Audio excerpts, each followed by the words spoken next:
Hey everybody, welcome back to another 10-minute Marvel video. I'm Petter, and today, well, it's going to be a number of videos, as is tradition, on Agatha All Along. I'm going to do a few different videos, like I said today. This first video is going to be impression of episodes 8 and 9 of Agatha All Along. Then I'll also have a video coming out today just on the series as a whole. One on where the series kind of ends up, and one on some comic parallels, or twists on comic parallels, I should say. But for my impressions video, you know I don't do spoilers on this. I know that, it was 2 episodes that dropped last night, and they're not short episodes, so not everybody's watched everything yet. And, well, if you're checking out this video, you probably should have just watched it anyways at this point. So go stop, watch it. Honestly, it's good. It is a very good show overall, and the final 2 episodes were very strong as well. I do feel like, though, and I'm going to say this,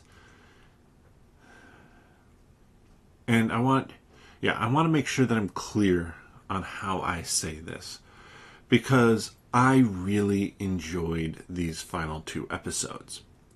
However, they felt like a minor letdown, just a little bit, I think, in some of the theories, though that honestly is on me. I probably, and I was preaching this on the podcast, I was preaching, don't go with anything too complicated, keep it simple, there's not that much show left, anything like that. And I think they kept it simple. They kept it very clear as to what was happening, and I really appreciated that.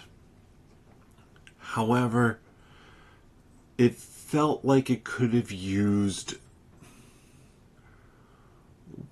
like just one more piece of depth to the final 2 episodes.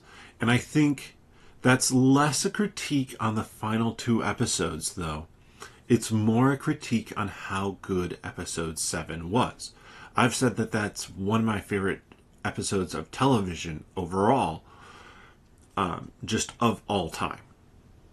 Episode 7 is amazing in terms of how they crafted it and how the story was told, what had already been laid as groundwork in there. There was so much that was just so good in that episode. And it was probably always going to be impossible for episodes 8 and 9 to hold up to that. So while I put episode 7 as a 10, episode 8 is solid 8.5. And episode 9 for me is probably a 7.5. So really good episodes to finish it up. It's just when you're coming off of last week's episode, it feels like a minor step down. But all of that said, these final 2 episodes still gave us twists and things that are kind of worth noting about them. It answered questions, and this is, I know, some of the qualms people have had with WandaVision. They're like, oh, well, it didn't answer these questions that I wanted. I never really had that much of an issue. I loved WandaVision for what it was. But I do think Jack Schaefer did learn from WandaVision. Not necessarily making a better show than WandaVision, but knowing how to bounce some of these questions that are likely to come up. And she's the main writer or kind of showrunner on this, did a great job of wrapping up a lot of questions, as well as giving us, as fans, Easter eggs and things like that that get paid off in the final 2 episodes. But, yeah, I'm going to talk about the series as a whole coming up here. In the next video, that's going to have spoilers with it. But Agatha All Along is a wonderful Halloween witchy show that I think really tells a great story, plays with your expectations, and honestly gives you a lot of really fun moments. Is it a superhero show?